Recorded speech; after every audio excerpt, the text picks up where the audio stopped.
Hey, welcome to a quick episode of Freedom on Fire with Bob TV. Robert Brown, how you doing today?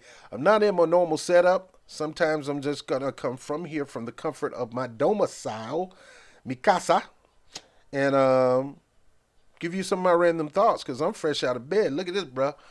Head needs shade, big old bald spot up top. I'm getting old.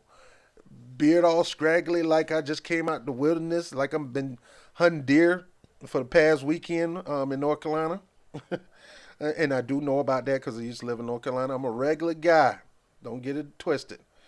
All right. So every now and then I have some random thoughts. And when I have these random thoughts or some gut checks or something inspiring, I'm going to come here. I'm not going to come through my normal setup. And my normal setup is changing now because I do teach my whole life purpose and mission has not been political. It's been teaching people how to love each other unconditionally.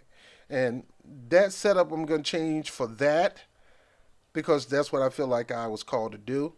But yet, I'm a social activist. I believe I can be instrumental in every arena, and I'll try my best to do that. So, I am still going to come with the weekly podcast every Sunday, and then they're going to be, as the news roll out, you're going to see in my normal setup commenting on those on the local news.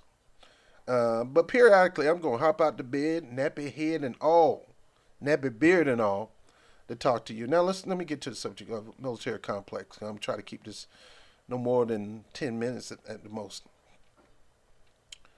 It's important that we have a military to protect our country. I believe we should have a military to protect and defend our country. Our country. Our country. Now, this is the talk that Donald Trump used to talk, and people bought it, and now he's going back on it because now he's getting involved with the wars that the Bush and Obamas had promoted. We went from 2 wars, now we're going on 8 with this Russia crap. And our men will end up being the one that defend themselves in those situations. 9 times 10, it's not the congressional leaders and their children that's going to go fight.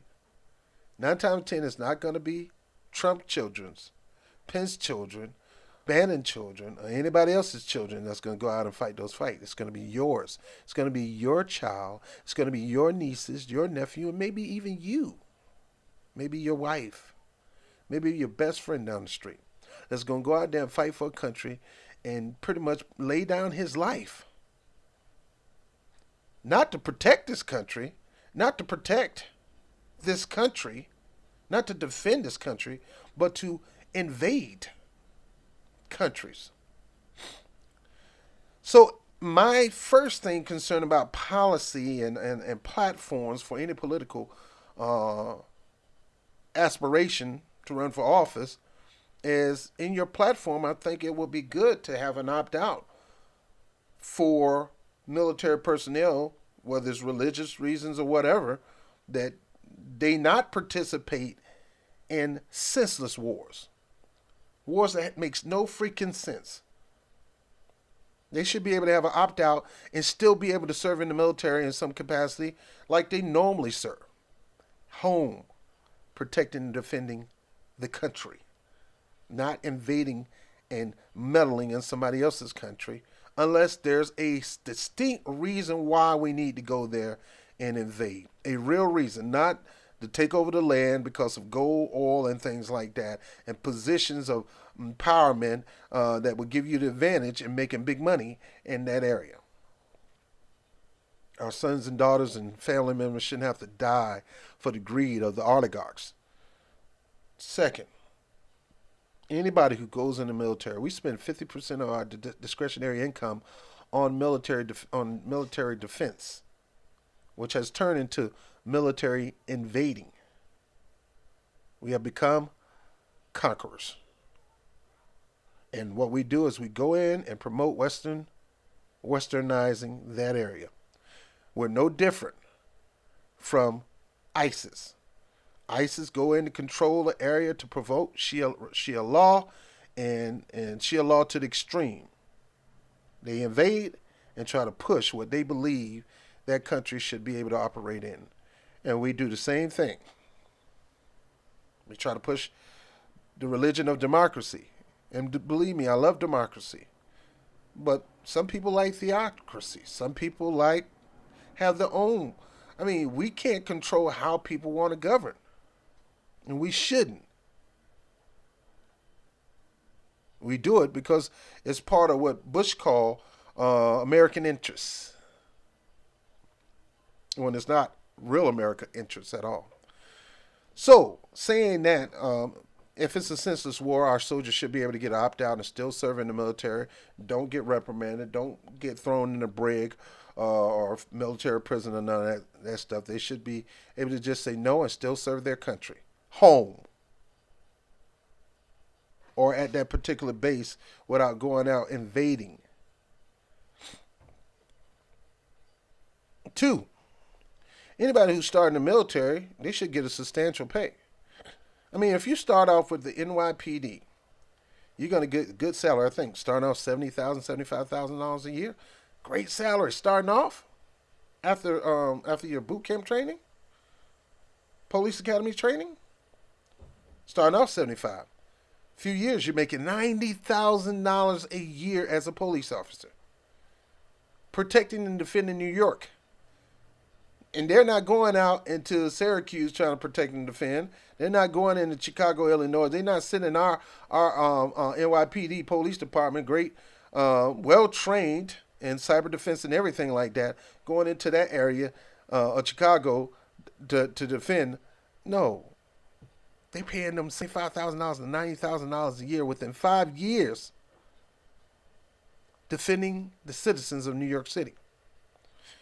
Why can't we do the same thing for our military? Why are we not paying them at least $40,000 to $50,000 a year? I would say each person who decides to join our military should get paid $45,000 to $50,000 a year starting off. I kept it off at $50,000. Why? Because their job is just as important as any NYPD officer. NYPD officer defend New York City, and they do a great job. And I have a lot of friends that work for the New York Police Department. Not all of them are pigs, as some people like to call them. A lot of them are stellar that really loves their job, and they get good pay, they get paid good money and good benefits for it. So we need to have something like that where we reward you for even taking the step to serve in the military. $50,000 right off the bat. Stay on the base. Of course, you're going to have your housing paid for. Your electricity is going to pay for. You don't have to worry about medical. You don't have to worry about dental. You're taken care of on the base. You don't have to worry about electricity. All you have to do is take the money that we give you and buy your food and take care of your family. Go shop at the PX. Go shop at the commissary. That should be allotted to our soldier, where they don't have to spend much of nothing, but yet make a good living where they can invest for the future if they decide to get out of the military at some point and things like that. $50,000 a year. They should be able to have a stellar living. Stellar. They should be able to get first dibs on a good discount on the car. They should be able to get the best of the best. They go to a car dealership, and you know how this is. I'm from Virginia. They love military people. Car dealership, you come to the car dealership, you get in a car. Nah, man, I'm not even gonna check your credit. You military? Let me see your D12, what they call DD12 from DD114. I forgot, it's been so long. Let me see that paper. You get in a car today. They should get top-notch treatment outside of the base. And I say top-notch. I'm not saying overbearing that I'm better than you. No, but you should get top treatment just for serving our country. So they should be able to get some stellar treatment on and off the base. They should be able to get $50,000. They should be able to stay on the base and not pay nothing except for food, clothing. Shelter should be paid for by the military. Number 2, after 4 years, if you decide to re-up, you should go to $75,000 a year. They paying that as the minimum for working as NYPD police officer. You should get paid that if you reenlist. If you reenlist, you should get $75,000 a year. If you can go out there and risk your life for your country, and the people in Congress can sit in a big old white building and just legislate and make more, that's not fair to you. I mean, come on. And they'll probably say, well, they shouldn't get as much money as, and that's the problem I got with people in Congress. I'm going to talk about that on an episode soon, about these congressional leaders and their hypocrisy, you know. Well, I'm not going to get on that right now. And I'm going to go over 10 minutes because I'm over 10 minutes right now. I'm going to go to 15 minutes. Um, they should be able to get the same benefit as Congress, if not more, serving in the military. To me, they should get paid just as much as more serving in the military. But since there's more military people than congressmen, I think you should have $50,000 starting off in the military. After 4 years, you jump up to 75. For somebody who's going to stay in long term, after 10 years, they should be making six figures. If you're in the military after 10 years, you should be making six figures. Why not? If Congress can do it, why you can't do it? If you decide to make military your career, whether you are an officer or a listed, I can't even say the word, you should be paying good money. You deserve six figures. If you're a warrant officer or a master chief or something like that, you should be getting six figures. A master sergeant, six figures. You've been in there 10 plus years. Now, if you decide to retire, if you decide to retire, your pension should be no less, in my book, $3,000. Maybe it is. Maybe that's an insult. If it's an insult and you're getting $3,000 now, please inbox me and I'll push that up. But I think you deserve $5,000 a month as a retiree of the military. Out of that money, you pay your expenses out of that money. Uh, you still should be able to go to a commissary, which you do, and buy your food on the base. But I think there should be some housing on base for disabled military, single military. I think there should be some kind of program to help military people who are retired, um, who's married and has a spouse and things like that. Now they probably do. I don't know too much about that, but this it should be something in the platform that basically saying we will care for you no matter what. If you end up falling off the barrel and ending up on drugs or drinking and things like that, or homeless, we're going to open up places where you can get the help that you need. And we're going to help you get back on your feet. And we're going to put you up in our military retirement housing units. Full-fledged apartments that if you serve in the military, you don't have to worry about being homeless again. We will even feed you in those facilities until you feel like you're strong enough to do things on your own. We're not going to question you, or we're not going to judge you. You served our country. You served our country stellar. And we should be taking care of our military. Our military should not be struggling, counting how their prescription drugs, having a problem to get the rehab they need if they're on drugs, or, can't find a job, things like that. I mean, no, no, no. They shouldn't even have to worry about finding a job after serving the country. They should be able to live their life. I'm talking about retired now. They should be able to relax, stay in some housing, and enjoy their life. And if they want to work, make a little money, let them work, make a little money, put it in their pocket. Maybe they can do some investment. Maybe they can find something to do to keep themselves occupied. So going back to what I'm saying, because I'm less than a minute. Starting off in the military platform, we will take care of our soldiers who want to really serve in defending our country.